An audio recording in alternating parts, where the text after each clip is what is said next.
India गठबंधन लगातार कह रहा है कि देश के गृह मंत्री संसद में आए तो सही, भाषण दें तो सही, अपना बयान दे तो सही। और यह अपने आप में बहुत ही शॉकिंग है दोस्तों। पहलगाम आतंकवादी हमला होता है, अमित शाह गायब। दिल्ली में दंगे होते हैं, अमित शाह का कोई बयान नहीं आता एक लंबे समय तक। उसके बाद मणिपुर में लगातार हिंसा होती रहती है और अमित शाह की कोई जवाबदेही नहीं। यही बात विपक्ष कह रहा है। संसद में जो बहस होने वाली है पर्चा लीक पर, उसमें विपक्ष का खास फोकस देश के गृह मंत्री अमित शाह और दिल्ली पुलिस और आरएएफ ने जो हिंसा की है वो होने वाली है। इस बीच प्रियंका गांधी वाड्रा सामने आई। उन्होंने कहा कितनी शर्म की बात है, भारतीय जनता पार्टी स्वागत कर रही है धर्मेंद्र प्रधान का। किस बात का स्वागत? क्या भाजपा को शर्म नहीं आती? सुनिए आज किस तरह से हमलावर हुई प्रियंका गांधी वाड्रा सीधे भाजपा पर। आपको नहीं लगता कि शर्मनाक है? किन परिस्थितियों ने इन्होंने इस्तीफा दिया और फिर उनका यहाँ पे स्वागत हो रहा है जैसे कोई सुपरस्टार का आगमन हो रहा है। इस सरकार में कोई विश्वास नहीं कर सकता। आज भी स्टूडेंट्स को परेशान किया जा रहा है। मैंने देखा कुछ इंस्टाग्राम के हैंडल जिसमें लड़कियों की फोटो चिपका रहे, मतलब पोस्ट किए हुए और कहा है कि इन लोगों ने ऐसा ऐसा किया। ये क्या बात है? या तो आप बातचीत कर रहे हैं या आप इस समस्या को सुलझाना चाहते हैं या फिर सब स्टूडेंट्स के आप पीछे पड़े हुए हैं और आप उनको दबाना चाहते हैं अभी भी। दोस्तों आज का दिन एक तरह से कहा जा सकता है सुप्रीम कोर्ट की निगाह से भी भाजपा के लिए अच्छा नहीं है, खासतौर से दिल्ली के लिए अच्छा नहीं है। सुप्रीम कोर्ट ने अपने आदेश में साफ तौर पर कहा है कि बिहार, बंगाल, असम, जहां जहां तुमने छात्रों को जेल में बंद करके रखा हुआ है, एफआईआर दर्ज किया हुआ है, उन्हें तुरंत रिहा करो। इसके अलावा अभिव्यक्ति की आजादी पर भी चीफ जस्टिस सूर्यकांत ने एक अहम बात कही है जो कुछ देर बाद मैं आपको सुनाऊंगा। जी हां, वही chief justice of India Suryakant जिनकी वजह से कॉकरोच शब्द सामने आया था। जब आपको याद होगा आंदोलनकारी और यूट्यूबर्स के लिए उन्होंने इस शब्द का इस्तेमाल किया था और फिर बाकी जो हुआ वो आप सब जानते हैं। कांग्रेस के सांसद पवन खेरा कह रहे हैं कि भाई अमित शाह सामने तो आए, क्या वजह है कि वो हकीकत से बच रहे हैं? वो अपना मुंह नहीं मोड़ सकते। सुनिए पवन खेरा ने किस तरह से प्रहार किया। कि हम लोग स्पष्ट तौर पे गृह मंत्री को बार बार आग्रह कर रहे हैं कि आइए सदन में वक्तव्य दीजिए। जिस तरह से पैलेट गन्स चली, जिस तरह से AK-47 का इस्तेमाल हुआ नौजवानों के खिलाफ, उस पर चर्चा करनी पड़ेगी, उस पर वक्तव्य गृह मंत्री को देना पड़ेगा। लेकिन अपोजिशन में क्या एक सहमति बनी है कि सभी लोग पेपर लीक पर आज अपनी बात रखेंगे, जितने भी पार्टी इंडिया ब्लॉक में शामिल? देखिए, हम अपनी आवाज जैसा आपको कह रहा हूं पिछले कई दिनों से उठा रहे हैं, लेकिन सरकार एक अलग से घमंड में चल रही है। इसमें क्या दिक्कत है गृह मंत्री को आकर इस पर जवाब देने की? क्या दिक्कत है उनको वक्तव्य देने की? क्या दिक्कत है प्रधानमंत्री को माफी मांगने की? कोई दिक्कत होनी नहीं चाहिए। इस बीच संसद के अंदर भी बहस शुरू होने से पहले 2 बजे से पहले लगातार बवाल होता रहा और जाहिर सी बात है विपक्ष यहां पर पुलिस के दमन, अमित शाह की जवाबदेही पर बवाल कर रहा था। मैं चाहता हूं आप देखिए संसद के अंदर क्या नजारा था। वो क्या है, खड़े होने की मुद्रा में पूरा रूम से। मेरा आप सबसे आग्रह है कि सदन चले, चर्चा हो, संवाद हो, सबके मत विचार आए, एक हमारी भी बात सुनी जाए सर। पूरे देश के अंदर एक सकारात्मक दिशा जाए कि संसद में चर्चा संवाद होती है। इसलिए मेरा आपसे आग्रह है कि प्रश्नकाल में गतिरोध पैदा नहीं करें। माहौल तो बनाइए। चलिए, सदन की कार्रवाई आज 2 बजे तक के लिए स्थगित की जाती है। दोस्तों 2 चीजें और हुई हैं सुप्रीम कोर्ट के तल्ख तेवर जो बस मैं आपको बताने वाला हूं और आपकी स्क्रीन पर यह है जुनैद। कौन जुनैद, याद है आपको? जुनैद ट्रक भर भर के खाना लाया करते थे और जंतर मंतर में जो आंदोलन कर रहे थे उन्हें खाना देते थे। पुलिस ने इन्हें बेतहाशा परेशान किया। रेड माइक के शो में आपने इनको रोते हुए भी देखा होगा। जुनैद अब सुप्रीम कोर्ट पहुंच गए हैं और सुप्रीम कोर्ट के जो तेवर हैं आजकल, उन्हें यकीनन राहत मिलनी चाहिए।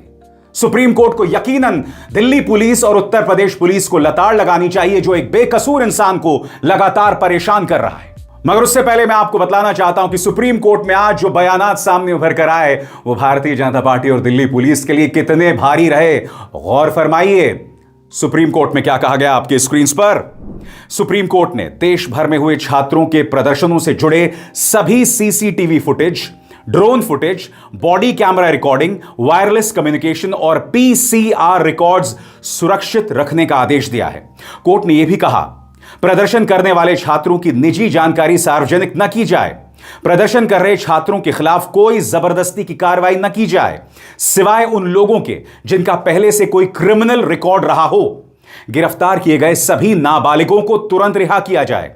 कोर्ट ने दिल्ली, महाराष्ट्र, बिहार, केरल, मध्य प्रदेश और उत्तर प्रदेश के मुख्य सचिवों को नोटिस भी जारी किया है।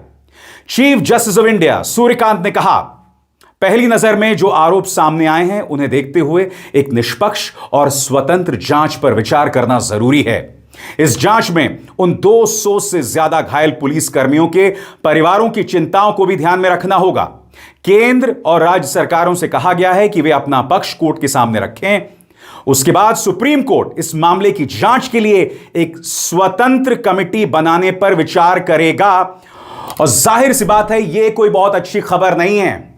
सबसे बड़ी बात दोस्तों, जिस तरह से दिल्ली पुलिस ने पेलेट गन्स का इस्तेमाल किया, यह रिपोर्टिंग अब गोदी मीडिया भी कर रहा है। इंडिया टुडे ने किया था और जैसा कि आप देख सकते हैं टाइम्स नाउ ने भी किस तरह से पेलेट गन का इस्तेमाल किया गया उस पर बाकायदा एक प्रोग्राम कर डाला। हालत इतने खराब हैं कि गोदी मीडिया को भी जागना पड़ रहा है। मगर मैं आपको बताना चाहता हूं कि बुनियादी तौर पर यह रिपोर्ट आई है हिंदू की पत्रकार विजेता के हवाले से। और विजेता अपनी रिपोर्ट में क्या कहती हैं, जो कि दिल्ली पुलिस के लिए बहुत मुश्किल का सबब बन गई है। याद कीजिएगा, जब पहली बार विजेता ने रिपोर्ट की थी तब दिल्ली पुलिस ने उसे फेक न्यूज बताया था। पूरा भाजपा का प्रचार तंत्र विजेता पर हमलावर हो गया था, मगर विजेता टिकी रही। विजेता की रिपोर्ट क्या कहती है, गौर फरमाइए। दिल्ली पुलिस ने प्रदर्शनकारियों पर पेलेट गन चलाने की बात से इनकार किया था, लेकिन विजेता के हाथ लगी संसद मार्ग पुलिस स्टेशन की जनरल डायरी जीडी एंट्री कुछ और ही बताती है। इस रिकॉर्ड के मुताबिक 20 जुलाई को कॉकरोच जनता पार्टी के प्रदर्शन के दौरान भीड़ को काबू में करने के लिए दिल्ली पुलिस के एक डीसीपी के आदेश पर आरएएफ यानी रैपिड एक्शन फोर्स के डेप्यूटी कमांडेंट ने कार्रवाई की। जीडी एंट्री में दर्ज है कि रैपिड एक्शन फोर्स ने number 1 55 round non electrical shell का इस्तेमाल किया, number 2 55 round electrical shell, number 3 5 tear smoke grenade और एंटी राइट गन से प्लास्टिक पैलेट के 2 राउंड चलाए। यानी कि पुलिस के इनकार के उलट पुलिस स्टेशन के अपने रिकॉर्ड में दर्ज है कि प्रदर्शन के दौरान प्लास्टिक पैलेट चलाए गए थे और यह कार्रवाई डीसीपी के आदेश पर हुई थी। यहां सबसे अहम बात यही है कि पुलिस के औपचारिक इनकार और पुलिस के आधिकारिक जीडी रिकॉर्ड में बड़ा फर्क दिखाई देता है। और अब एक जरूरी संदेश, सच के इस सफर में मेरा साथी बनिए, मेरा चैनल ज्वाइन कीजिए और इनमें से एक विकल्प, एक ऑप्शन चुनिए। शुक्रिया। और यही वजह है कि चंद्रशेखर, जो कि छात्रों के साथ थे, कॉकरोच जनता पार्टी के आंदोलन के दौरान थे, उन्होंने कहा कि सरकार को हिंसा का जवाब देना पड़ेगा।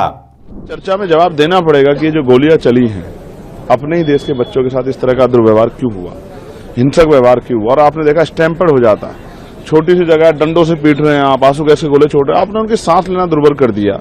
अगर आप आज इतने संवाद के थे तो अपने पहले संवाद क्यों नहीं किया, उनसे संवाद कर लेते, दिन ही नहीं देखना पड़ता। कितने बच्चे घायल हैं, कितने हॉस्पिटलाइज हैं। एक नया मैटर आ गया पेलेट गन जिसको बच्चे को लगी है, तो बहुत सारे पत्रकार नहीं बचे। आपने देखा एक पत्रकार को पेलेट गन से हमला हुआ, तो आप देख ही नहीं रहे थे किसी पे भी होकर। इसका मतलब ये बात इस बात को स्पष्ट करती है तार्किक रूप से, एविडेंस के तौर पे, कि आपने ये नहीं देखा कि सामने कौन है। पत्रकार थोड़ा हमला कर रहा था, उस पर क्यों चलाई आपने। इसका मतलब आप और सिर्फ उस आंदोलन को चलना चाहते हैं, इसलिए आपने सारे हथकंडे अपनाए। इसका जवाब सरकार को देना पड़ेगा। और मैंने कहा ना दोस्तों, हालत इतनी खराब है कि गोदी मीडिया को खबर करनी पड़ रही है। आप देख सकते हैं times now. Jantar Mantar protests. Amid a row over the July 20 crackdown, Times Now has access details from the Delhi Police General Diary.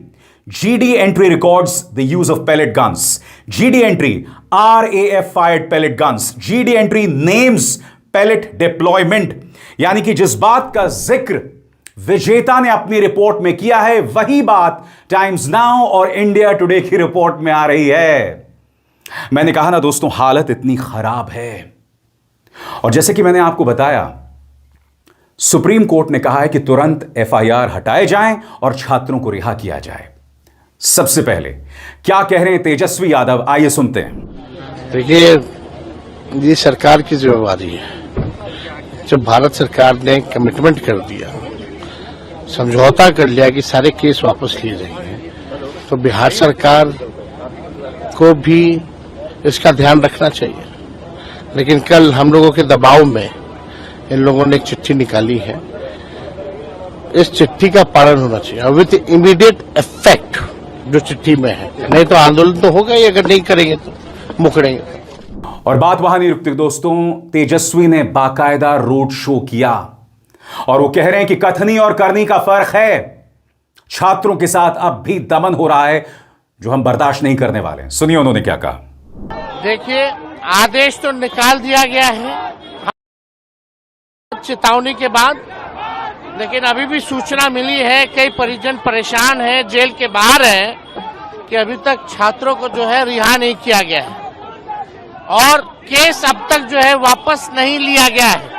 केवल एक चिट्ठी ही निकाला गया है, नोटिफिकेशन निकाला गया है। अगर कल शाम तक जितने छात्र हैं, छात्राएं हैं, अगर उनकी रिहाई नहीं होती है और कल तक सारे केस ऑफिशियली वापस नहीं लिए जाते हैं, नहीं तो अगर नहीं लिए जाएंगे तो 30 तारीख से सुबह 7 बजे से पूरा बिहार में प्रदर्शन जारी रहेगा। और संसद के अंदर भी बाकायदा आप देख सकते हैं अखिलेश यादव प्रदर्शन कर रहे हैं अपने तमाम सांसदों के साथ और बता रहे हैं कि सरकार को हिंसा का जवाब देना पड़ेगा। जो आम नागरिकों पर बेरहमी की गई है उसका जवाब आपको देना पड़ेगा। मगर जाहिर सी बात है दोस्तों, सरकार ध्यान भटकाने की कोशिश कर रहे हैं। भारतीय जनता पार्टी का वाहियात सांसद निशिकांत दुबे, मैं आपको बताता हूं यह मुद्दे को कैसे भटका रहा है। यह आदमी कहता है कि एक भारतीय सांसद हैं जिसने कंपनी रजिस्टर की है जिसका नाम है बैकऑप्स लिमिटेड यूके और साल 2003 में, और यह व्यक्ति कह रहा है कि इसके डायरेक्टर है लव ग्रुव, यानी कि तमाम चीजें बता रहा है, विदेशी कंपनी, विदेशी साजिश। तो मैं इस आदमी से जिसने मेरे बारे में संसद में झूठ कहा था पूछना चाहता हूं कि आप ये जो तमाम दावे कर रहे हैं और अगर आप इसे देशद्रोह बताने की कोशिश कर रहे हैं तो पिछले 12 सालों से आप क्या कर रहे हैं? अमित शाह क्या कर रहे हैं? राष्ट्रीय सुरक्षा सलाहकार अजीत डोभाल क्या कर रहे हैं? निशिकांत दुबे, तुम जितनी भी वाहियात बकवास करो, मगर ये जो बात तुम कह रहे हो और अगर यह देशद्रोह है तो नाकामी किसकी है? सुनिए ध्यान को भटकाने के लिए यह व्यक्ति क्या कह रहा है। एक भारतीय लोकतंत्र में एक सांसद हैं जिन्होंने 2003 में जो है एक कंपनी रजिस्टर्ड की, बैकऑप्स यूके लिमिटेड। उसका जो पता है वो 2 फॉन्गल वे है लंदन में। उसके जो 2 डायरेक्टर हैं, एक का नाम लव ग्रोव है, दूसरे का नाम मैकनाइट है। लव ग्रोव 1056 कंपनी में डायरेक्टर है और मैकनाइट जो है लगभग 256 कंपनी में डायरेक्टर है। जहां ये 2 फॉन्गल वे में कंपनियां रजिस्टर्ड हैं, वहां और भी 60 कंपनियां रजिस्टर्ड हैं। उस 60 कंपनियों में कई एक टीवी चैनल भी हैं जिनका कि हमेशा से एकमात्र धंधा ये रहता है कि भारत की घटनाओं को कैसे बढ़ा चढ़ाकर पेश किया जाए, कैसे देशद्रोही ताकतों को जो है इकट्ठा किया जाए।